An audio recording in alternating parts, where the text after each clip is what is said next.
दिल दे करके दिलवर से क्या शिकायत करना। अब तो मेरे प्राण, मेरे जीवन धन आपको समर्पित है, अब क्या आपसे शिकायत करें।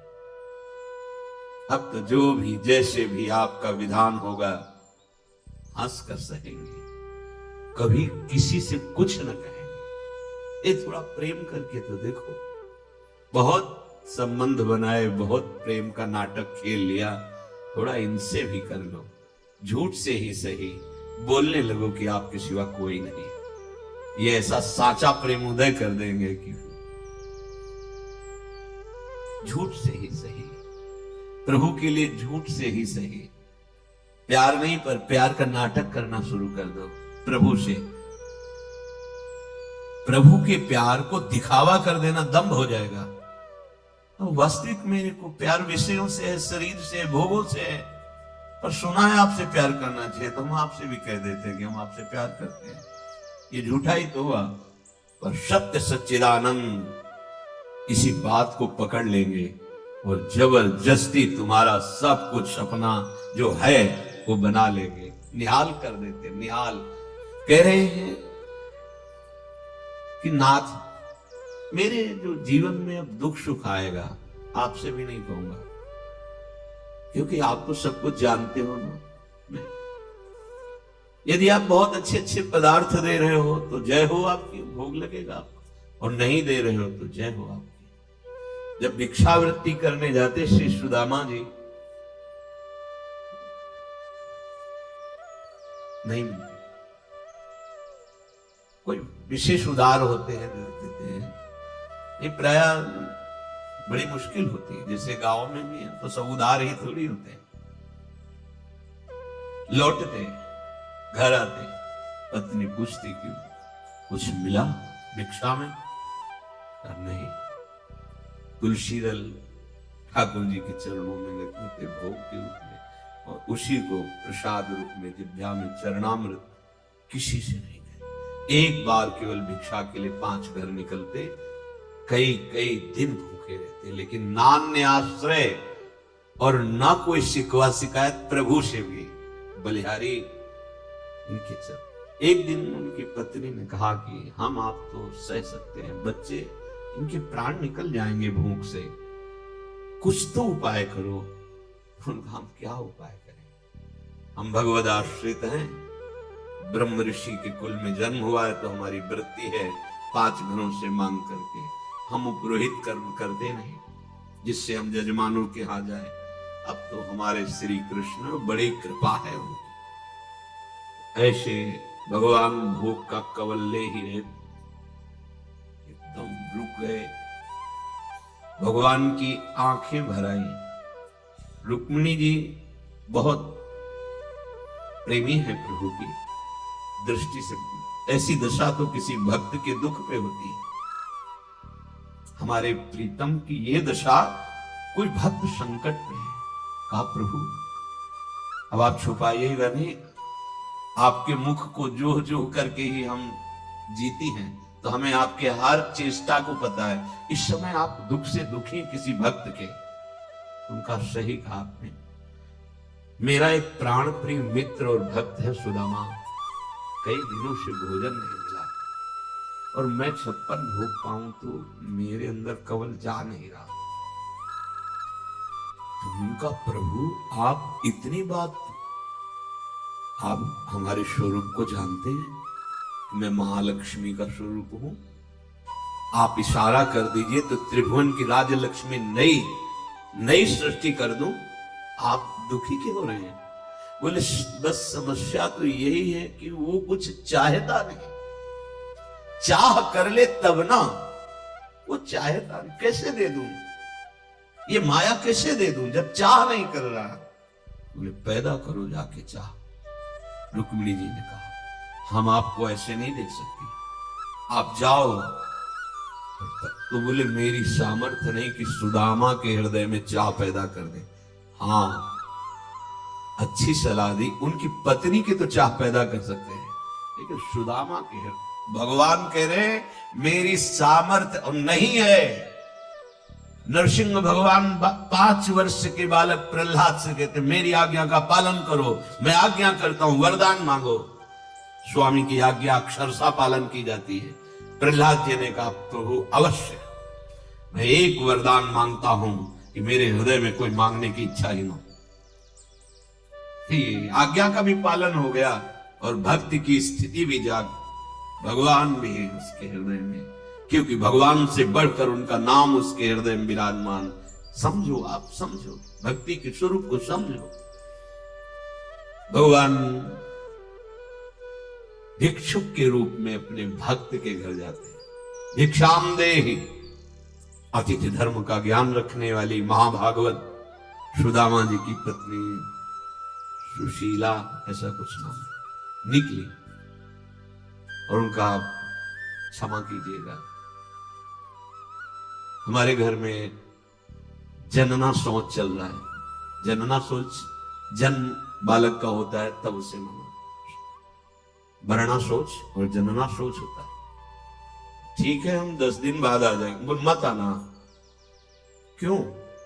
क्योंकि ऐसा बालक का जन्म हुआ है कि जीवन में हम कभी पवित्र नहीं हो सकते। ऐसा तो हमने सुना ही नहीं। बोले सुन लो, हमारे यहां दरिद्र रूपी बालक जन्मा है, अर्थात हमारे यहां एक कण भी नहीं जो मैं आपको दे सकूं, कभी होगा ऐसी भी संभावना नहीं, इसलिए आप कभी मत आना। उनका मैं भिक्षा करता रहता हूं, मुझे पता चला है कि तुम्हारे पति सुदामा के मित्र हैं भगवान द्वारिकाधीश। अगर एक बार ये तुम्हारे पति चले जाएं तो ये सब नष्ट हो जाएगी दरिद्रता, और आप सुखपूर्वक जी सकेंगी। अच्छा, अब हम चलते हैं। सुदामा जी घर पधारे। प्रायः ऐसा है कि नहीं मिलती, लोग दरवाजा बंद कर लेते थे। बड़ा विचित्र कसौटी होती है भगवान की ऊंचाई पर, जो भक्ति की चरम सीमा है। देखो ना, प्रहलाद जी को आग में जलाना, विष पिलाना, ये सब, वो सामर्थ्य ऐसी, आप डरना नहीं। जो जितना बड़ा योद्धा होता है वैसे उसके सामने विपक्ष रखा जाता है। आप लोग इतने बड़े योद्धा नहीं है कि आप डरें। आपको डरने की जरूरत नहीं है कि भगवान ऐसी परीक्षा लेंगे। सामर्थ्य अपने भक्तों की वो दर्शन कराते, नहीं तो हम उनके कैसे गुण गाते। सुदामा जी की पत्नी ने कहा कि कोई एक भिक्षुक आया था, वो बोला कि द्वारिकाधीश आपके मित्र हैं? उनका मित्र का प्राण है, जीवन है, आत्मा है, सर्वस्व है वो तो। फिर भी आपकी गरीबी उनको पता है। आप जाओ, एक बार जाओ, कुछ दे देंगे तो बच्चों का पोषण हो जाए। कभी नहीं जाऊंगा, इस बात के लिए तो कभी नहीं जाऊंगा, उनसे भी नहीं कहूंगा, नहीं नहीं, ये कभी नहीं। बहुत प्रेमी थी सुशीला जी। उन्होंने कहा कि यदि आप दर्शन के निमित्त, उन्होंने सोचा जाएंगे तो कुछ न कुछ तो दे ही देंगे, दर्शन के निमित्त। हाँ, ये सलाह तो बहुत दिन से, पर हम समझ रहे थे कि कभी वो संकेत करे तो तेरे मुख से संकेत करे, पक्का दर्शन के लिए तो जाओ, पर कभी कुछ कहूंगा नहीं उनसे। हाँ, मत कहना, पर अपने प्राण प्रिय मित्र के पास जाऊं तो कुछ तो भेंट चाहिए।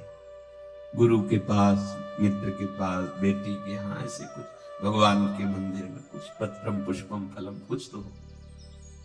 घर में ही नहीं तो कहां से दे आपको। आप ऐसा करो, एक थी जो थोड़ा प्यार करती, उनके पास चले जाओ और आप कहो कि हमें अत्यंत आवश्यक है। तो सुदामा जी ने कहा अब हमारा तो एक ही नियम है, एक बार चले गए दोबारा। उनकी पत्नी गई और उनसे कहा सखी, कभी ऐसा अवसर मिला तो वापस कर देंगे आपको, कुछ हमें दे दो। हमारे पति द्वारिकाधीश उनके मित्र हैं, मिलने जा रहे। वो मानो भारी श्रद्धा की, तो चावल को पछोरा जाता है सूप में, तो जो पूरे चावल होते हैं पीछे रह जाते हैं, जो आगे निकलते हैं वो टूटे हुए चावल। चावल का वो किनका टूटे हुए, जो वो दे दिए। 4 मुट्ठी। एक फटे से कपड़े में सुदामा जी की जो अकिंचन मूर्ति, मतलब धोती पूरी थी, अगर वो धोती पहने तो अंग प्रत्यंग उनके दिखाएं, तो उसको फटी धोती को उसको कई पलट में करके ऐसे शरीर ढके, अस्थि मात्र होए रहे शरीरा, ऐसे वो पोटरी में तंबू बांध करके ऐसे भगवान मित्र है, उनके चिंतन में उत्साह में भर करके रास्ते की थकान उनको पता नहीं चलती है। बड़ा प्रसंग हम केवल सारांश में बता रहे। जब अखिल कोटि ब्रह्मांडों के स्वामी प्रभु के दरवाजे पर दिव्य पार्षद खड़े हुए, रोक दिया, कैसे चले? मलिन भेष, इतनी फटी बेवाइयां, नंगे पैर, शरीर की एक एक हड्डी गिर सकते हैं। उन्होंने कहा कि मुझे मत रुको, मेरे प्राण प्यारे मित्र हैं कृष्ण, ऐसे हमारे स्वामी का नाम यहां नहीं लिया जाता, अनंत ब्रह्मांडों के स्वामी हैं और तुम ऐसे बोल रहे हो कि बोले हमारे दोस्त हैं। वो विचार करते हैं ऐसे भिखारी का हमारे प्रभु से कैसे दोस्ती हो सकती है? नहीं नहीं, बोले एक बार मेरी प्रार्थना मानो, उनको बोल दो कि सुदामा आए, बस इतना बोल दो जाकर। प्रभु रुक्मिणी जी के महल में विराजमान, रुक्मिणी जी स्वयं अपने कर कमल से पंखा,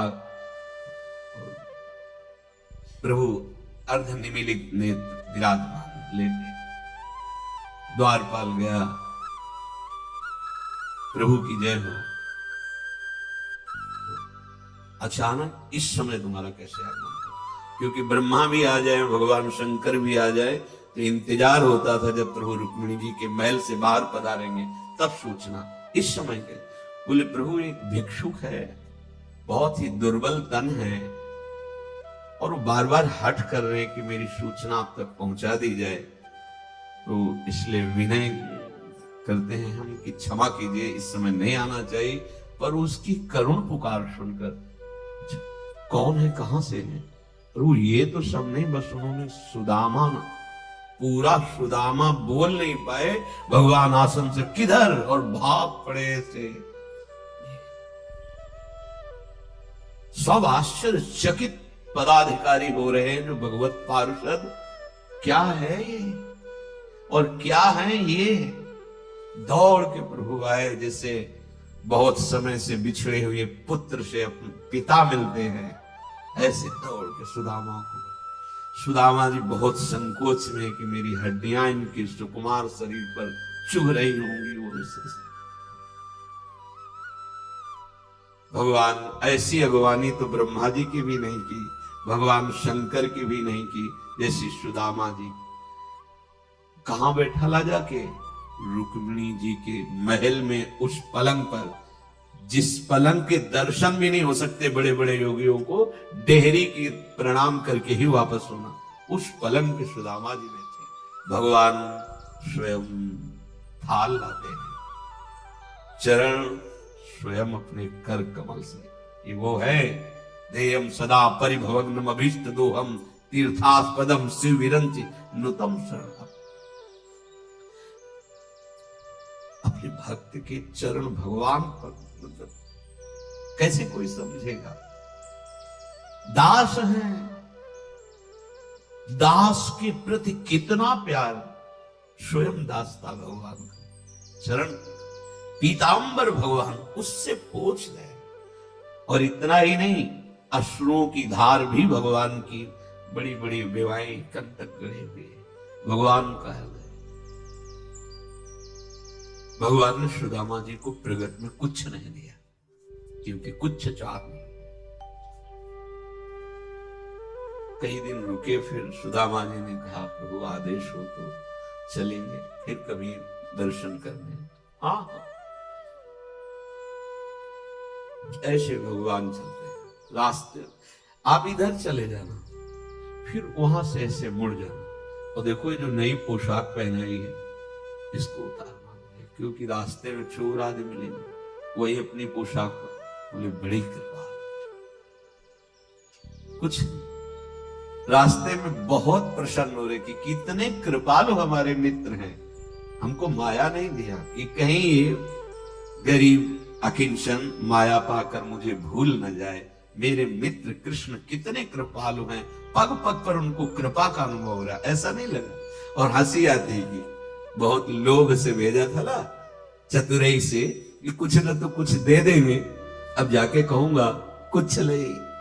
तो बहुत प्रवीण बनती थी ना, अपनी पत्नी के लिए कहते और अपने लिए कहते बड़ी कृपा की, मुझ अकिंचन को कुछ नहीं दिया, नहीं तो उनको मैं भूल जाता। पूरी यात्रा करके पहुंचे तो फिर वही महल जैसे द्वारिकापुरी में वैसा, तो उनको लगा कि मानो मैं अपने मित्र की याद में भूल गया अपने घर का रास्ता और पुनः द्वारिका आ गया। इतने में देखा उनकी पत्नी सब स्वर्ण के आभूषणों से विभूषित दिव्य वस्त्र धारण किए हुए, नूपुरों की झनकार करती हुई, हजारों दासियों से घिरी हुई आई और आरती उतार। हाथ जोड़ते कहते देवी मैं तो भिक्षुक हूं, आप क्यों आते? उनका आप हमारे पति? नहीं नहीं, तुम्हें भूल हो गई होगी, मेरी तो एक झोपड़ी थी, उसमें हमारी पत्नी, ये महल ये दास बोले जो गए थे ना अपने मित्र के पास, ये पूरा उनका दिया। क्या तुम्हें किससे कहोगे, कौन तुम्हारी बात सुनेगा? धैर्य पूर्वक अपने आराध्य देव के चिंतन में, अन्य कोई आश्रय नहीं। कमल नयन घनश्याम मनोहर, अनुचर भयो रहो, शूरदास प्रभु भक्त कृपा निधि, बस तुम्हारे ही शरण गहो। जो प्रभु की शरण में होता है, पीछे चर्चा हुई है, वो निश्चिंत होता है, कल चर्चा हुई। दूसरा था वो निर्भय होता है, तीसरा वो निशोक होता है। ये लक्षण आ जाते हैं, कोई चिंता नहीं, और ये स्वभाव बना रहता है।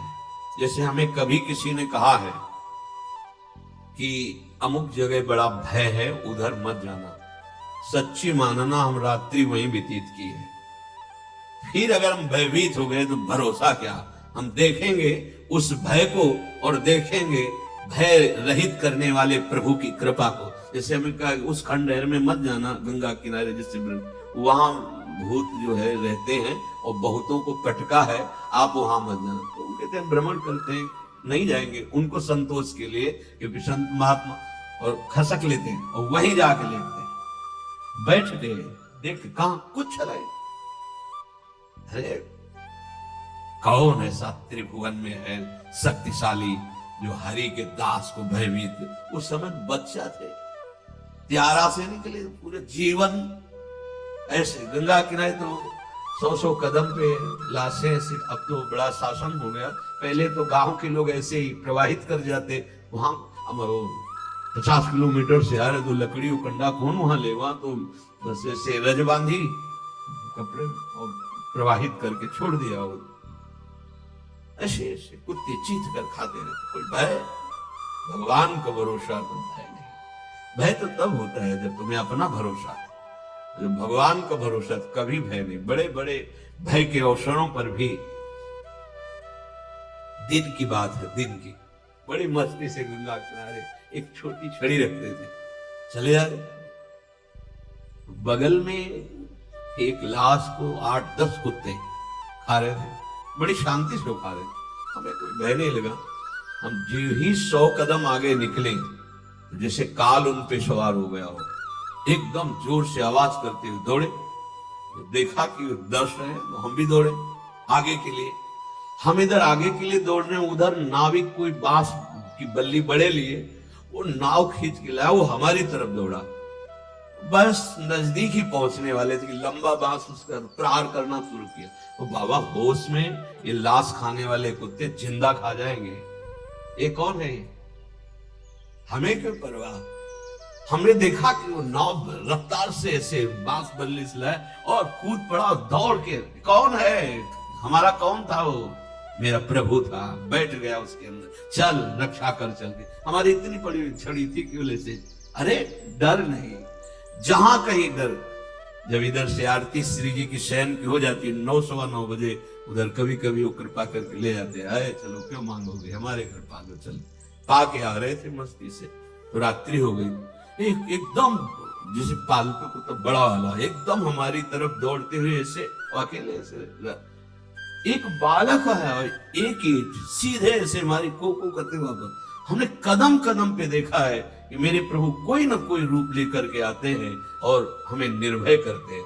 अगर आप अपनी की अब संभाल रहे हैं लाठी तो बात अलग है, अगर आपको ये है कि तो बस फिर देख लेना, भय नहीं, भक्त के हृदय में बड़े बड़े भय के अवसर आए हैं, जहां देखा है निर्भय करने के लिए हरि कोई ना, वो चतुर्भुज रूप से नहीं आए, वो ऐसे लीला बिहारी की पहचानना मुश्किल हो जाएगा, वो है वही, दूसरा नहीं।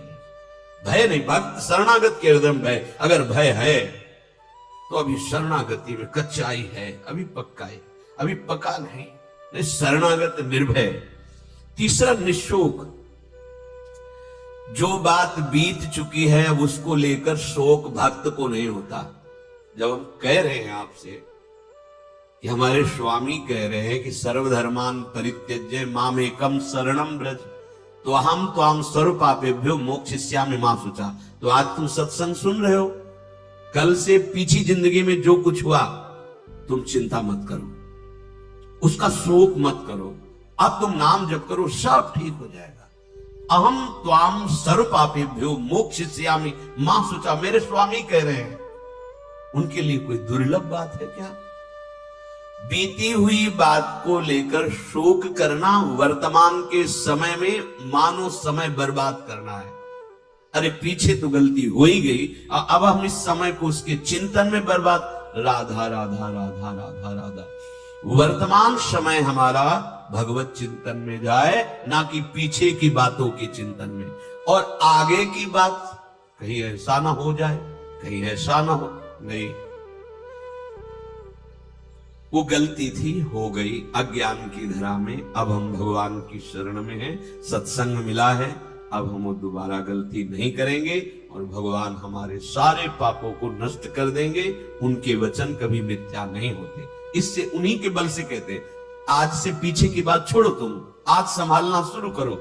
और बड़े बड़े ब्रह्म ऋषि, बड़े बड़े महात्मा बन गए, ऐसे लोग जो हिंसक थे, ऐसे गलत आचरणों में थे, संतों का संग मिला तो महान बन गए।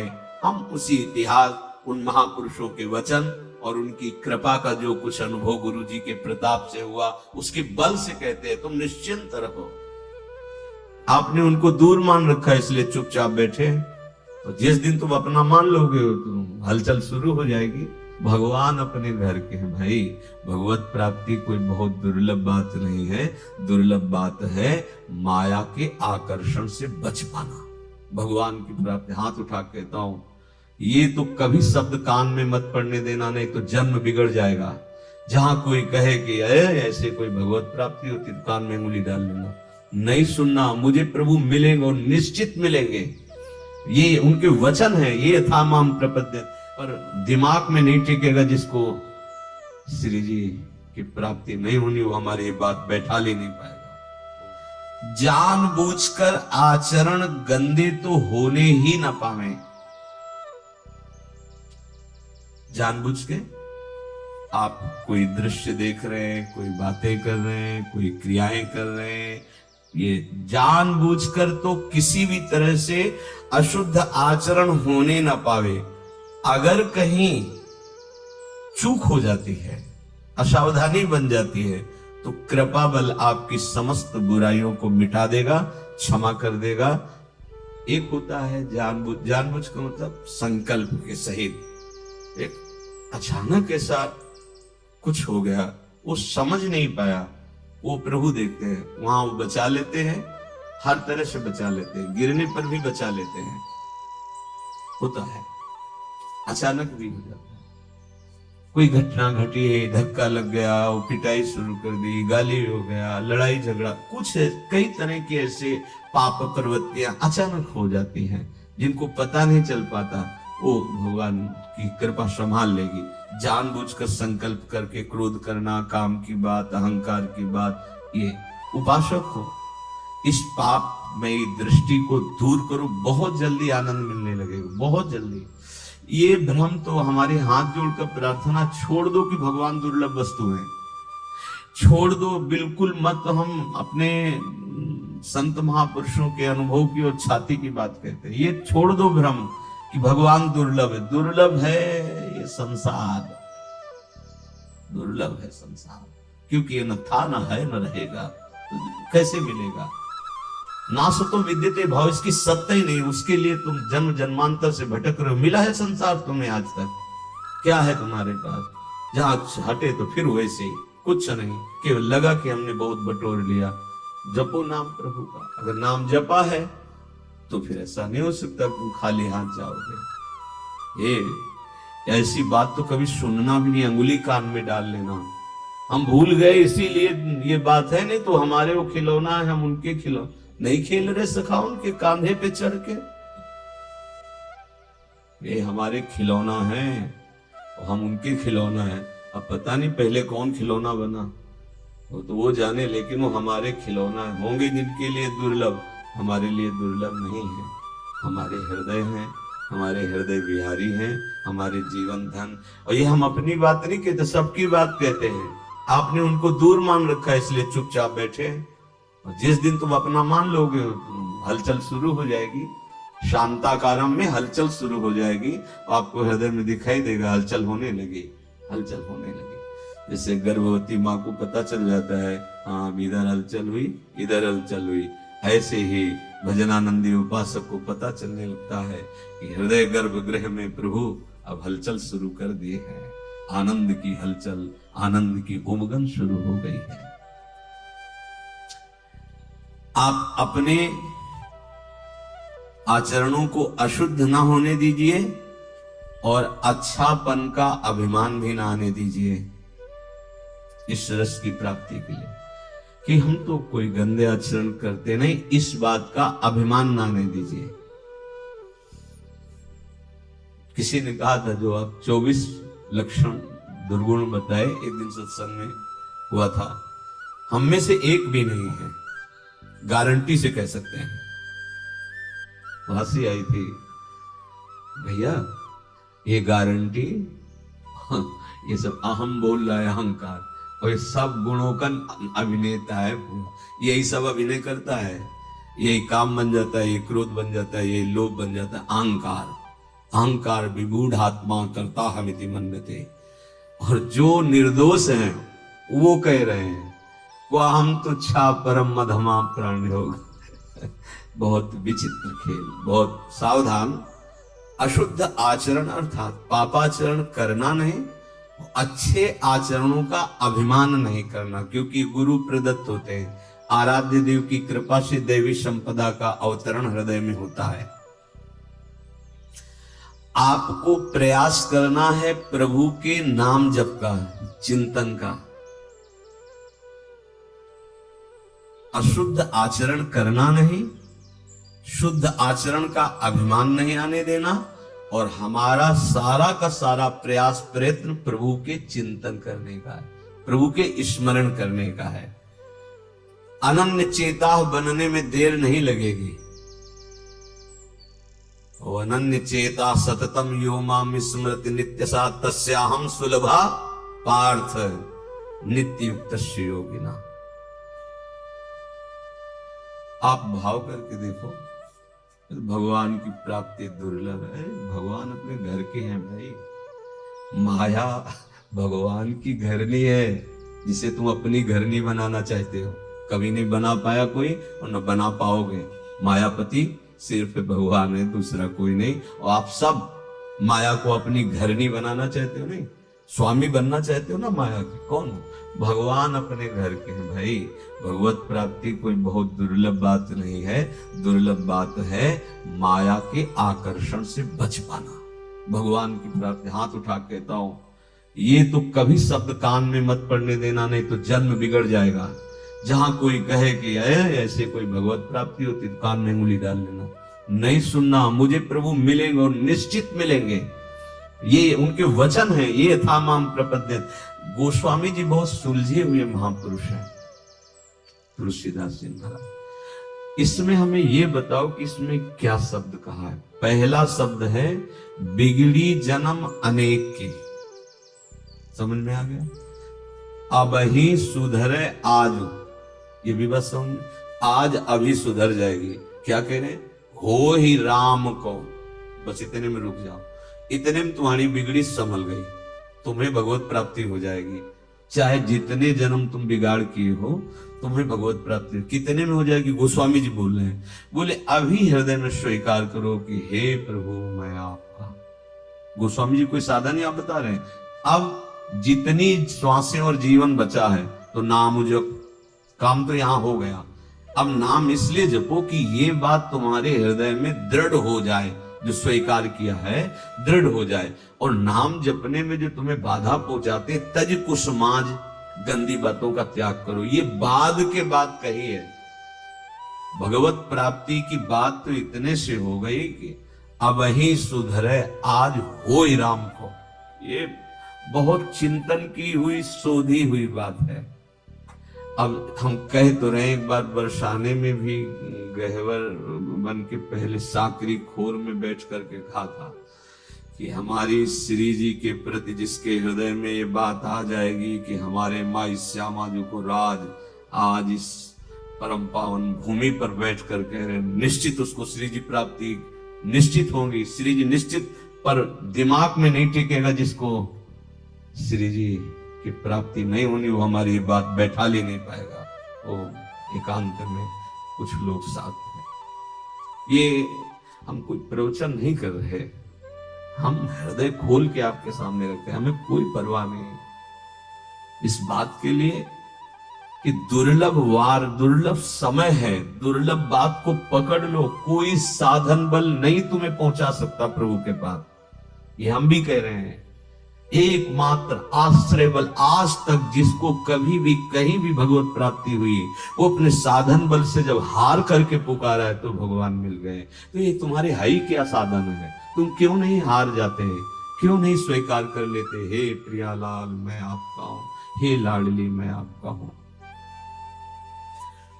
अनन्य चेता वही हो जाता है। कौन? हमको अपनी तरफ से बुरे आचरण करने नहीं है। अगर चूक हो जाती है तो भगवान की कृपा उस चूक को सुधार देती है। रहत न प्रभु चित चूक किए की, करत सुरत सैबार है की। फिर क्या होता है, हमारा एक ही प्रयास होना चाहिए, केवल भगवत चिंतन। अब वो हो जाता है अनन्य चेता। जीव ही अनन्य चेता हुआ कि उसे भगवत साक्षात्कार हो जाता है।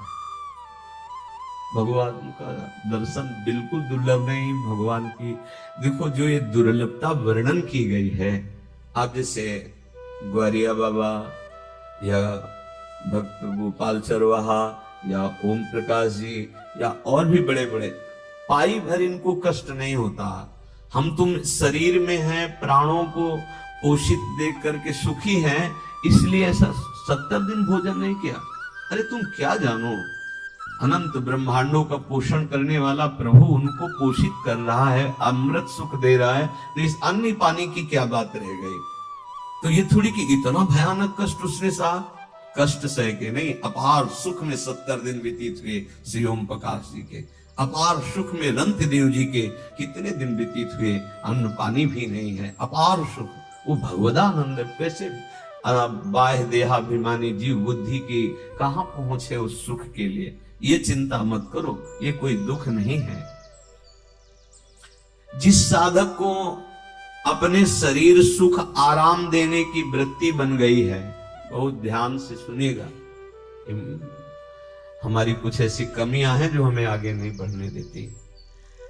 जिस साधक को शरीर सुख और आराम दे, इस शरीर तुम्हारा नहीं है, तुम शरीर नहीं हो, इसे ज्यादा दुलार मत करो। अब हमारी बात समझ में आ जाए तो समझ लो, जैसे पता है कि अब ये नौकर भाग जाएगा, नहीं तो और काम करा लो, जितना करा लो। कंजूस आदमी हो तो क्या सोचेगा, और काम करा लो जितना।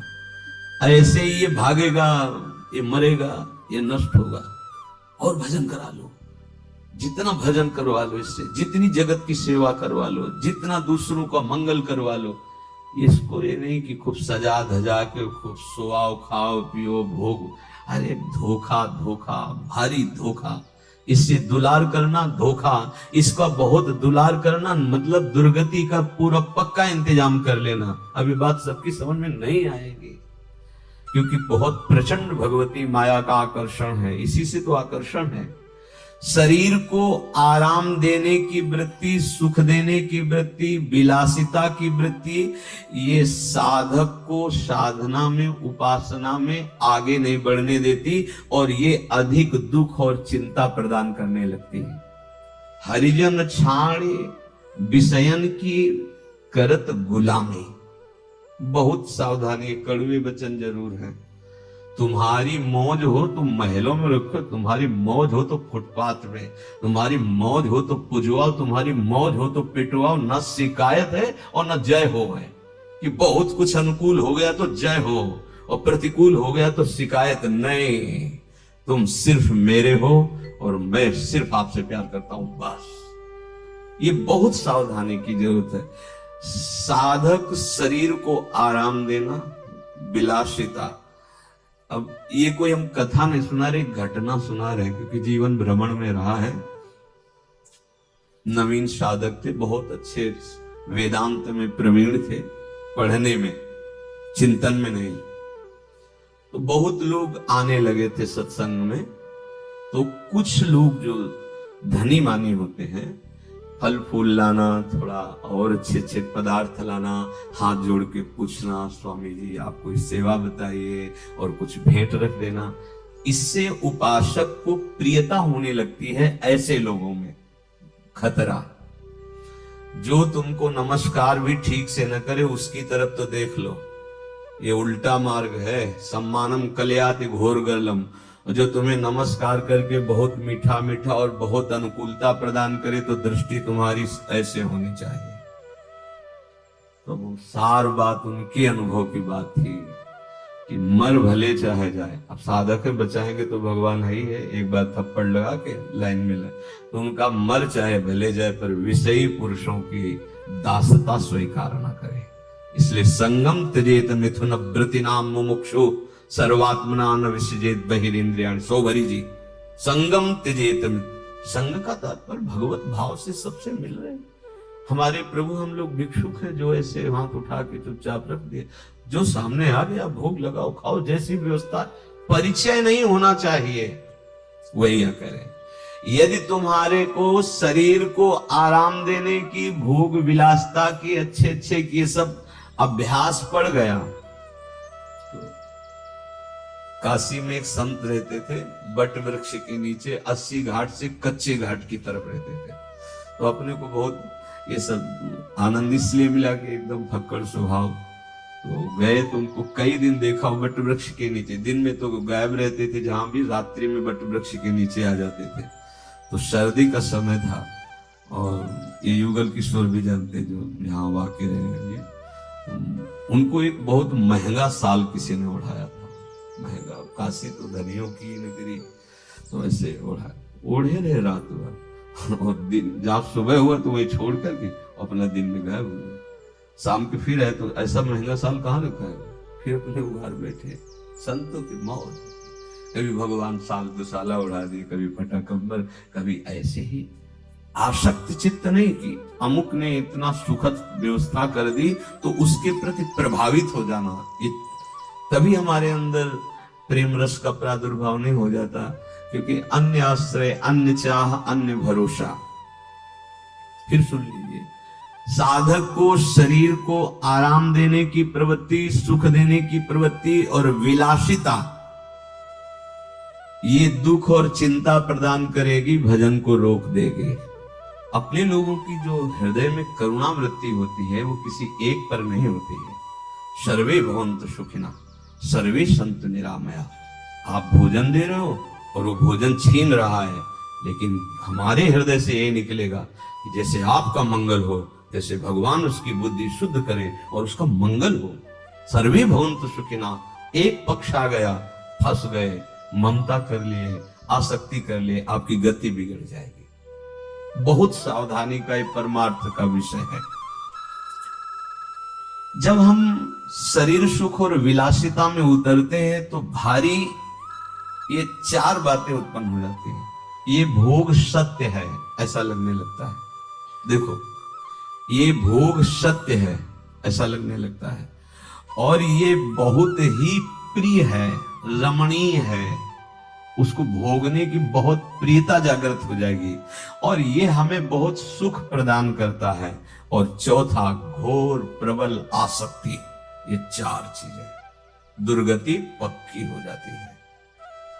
कोई भी भोग विलासिता ये चार प्रभाव डालती। भगवान कह रहे हैं इनकी सत्ता नहीं, दुखालयम अशाश्वतम।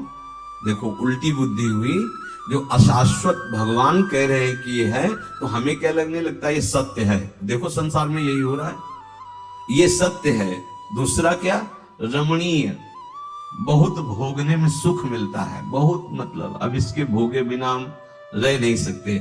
और तीसरा, चरम अवस्था का सुख यही है, भगवान भी अगर हो तो प्रसन्न हो तो यही हमें दे दें। और चौथा, आसक्ति, प्रबल आसक्ति, प्रबल आसक्ति।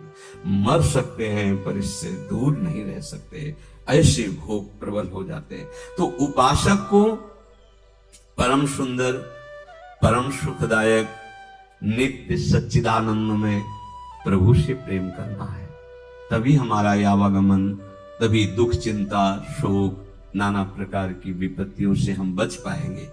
इसलिए बहुत सावधान रहे शरीर की विलासिता से। अब आगे की बात कह रहे, साधक बोलने में चूक ना करे। अगर बोलने में सावधानी नहीं करेगा, सावधानी नहीं रखेगा, तो जबान से जो भजन होता है उसका प्रभाव रुकने लगेगा और आपका मन भजन से हटने लगेगा। पहली सावधानी, पहला नियम लो कि हमको बहुत बोलना नहीं है। बस भाई भाई हर समय लगे रहना, वही प्रपंच की बात है। पहला संयम वाणी का लो, हमें बिना किसी विशेष कारण के बोलना नहीं है। और ये ज्यादा परेशानी इसमें नहीं पड़ेगी यदि नाम जापक हो। अब एक बार बताया था पीछे कि अब सबको अलग अलग अनुभव होते हैं ना, अलग अलग भजन का। जैसे अपने गुरुदेव भगवान ने बताया था संन्यास मार्ग में कि निरंतर मंत्राकार वृत्ति करने के लिए ये जिह्वा का अग्रभाग, तालू और दांत के सब जहां जोड़ है वहां, जैसे मतलब वो तो अंदर का विषय है ना, नीचे की तरफ होगा तो विषय चिंतन होगा पक्का। आप देखना जब विषय चिंतन हो रहा होगा तो जिह्वा का अग्रभाग नीचे के दांतों की तरफ होगा और ये मुद्रा आ जाती है। अब मंत्र का हल्का सा होता है, अब बोलने की हिम्मत ही नहीं पड़ेगी।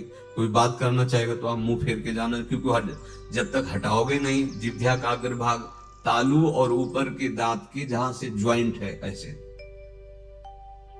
ये मुद्रा देखना भजनानंदी महात्माओं को।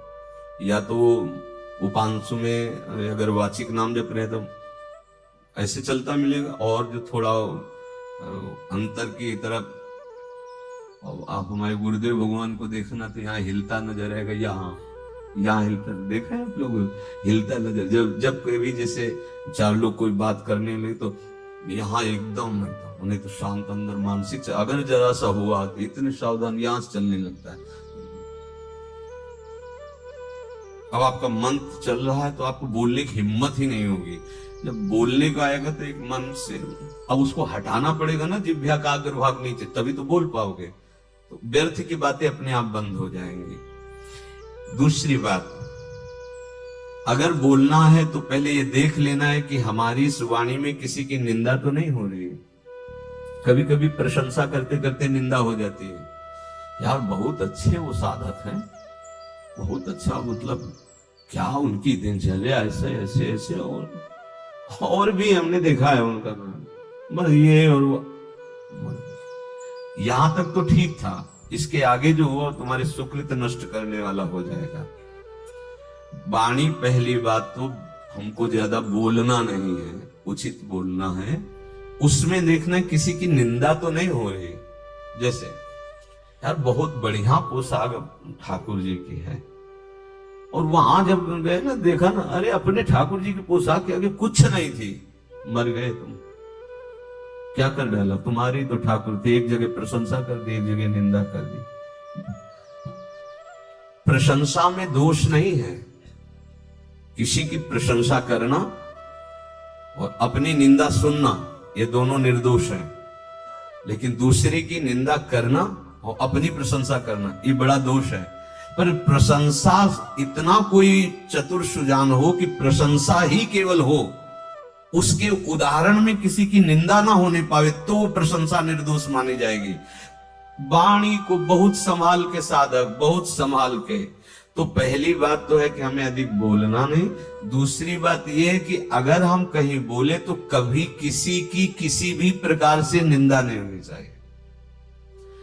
दर्शन करने गए वो तो ठीक ही था, लेकिन बगल में जो हमने देखा भाई, हमको तो मतलब अब शुरू गए थे अपने पाप मोचन करके भगवत विग्रह के दर्शन करने, और अगल बगल के दृश्यों को देखकर निंदा कर डाली, सब खो डाला। बहुत संभल के, बहुत सब। और ये दोष तुम्हें समझ में नहीं आते कि हमसे दोष हो रहे हैं और आप कर बैठते हैं। दूसरी तीसरी, आपको वाणी में देखना है कहीं तुम्हारी प्रशंसा वाली बात तो तुम्हारे मुख से नहीं निकल रही। कहीं आप बात कर रहे हो, कहीं अहंकार की गुदगुदी हो रही है और आप अपनी प्रशंसा मार रहे हो, ऐसा तो कोई विषय नहीं। अगर है तो तुम्हारी साधना में घातक हो जाएगा। जैसे दूसरे की निंदा करना घातक हो जाता है, अपनी प्रशंसा करना घातक हो जाता है। चौथी, देखो वाणी में कहीं किसी का अहित तो नहीं निकल रहा कि तुम किसी को ऐसी प्रेरणा दे रहे हो कि दूसरे का अमंगल और अहित हो जाए। देखो वाणी में कहीं तुम झूठ कपट का शब्द तो उच्चारण नहीं कर रहे हो।